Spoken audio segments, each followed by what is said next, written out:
نماز کی پہلی شرط ہے طہارت، جس کا معنی ہے پاکی حاصل کرنا۔ نماز کے لیے طہارت کے اندر 3 چیزوں کا ہونا ضروری ہے۔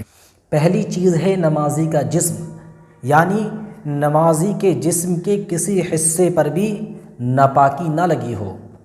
اور دوسری چیز ہے نمازی کے کپڑے، یعنی نمازی جس کپڑے کو پہن کر نماز پڑھ رہا ہے اس کپڑے کا کوئی حصہ بھی ناپاک نہ ہو۔ تیسری چیز ہے وہ جگہ جس جگہ پر نمازی نماز پڑھ رہا ہے اس جگہ کا پاک ہونا۔ تو دوستو یہ ہے نماز کی پہلی شرط۔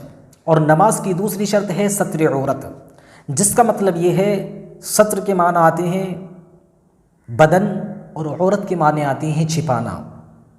تو ستر عورت کا مطلب ہوا بدن کا چھپانا۔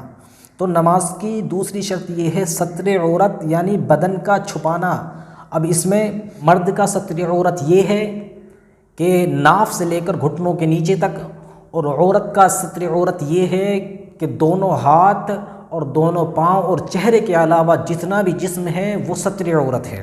اور ایک بات اور یاد رکھنا دوستو کہ ستر عورت یعنی بدن کا چھپانا، تو یہ جو شریعت نے مخصوص کیا ہے کہ ستر عورت مرد کا یہ ہے اور عورت کا یہ ہے، تو یہ صرف اور صرف نماز میں ہی نہیں ہے، بلکہ نماز کے علاوہ بھی ستر کا چھپانا مرد پر جو مرد کا ہے وہ فرض ہے، اور جو عورت کے لیے مقرر کیا گیا ہے وہ عورت کے لیے چھپانا فرض ہے۔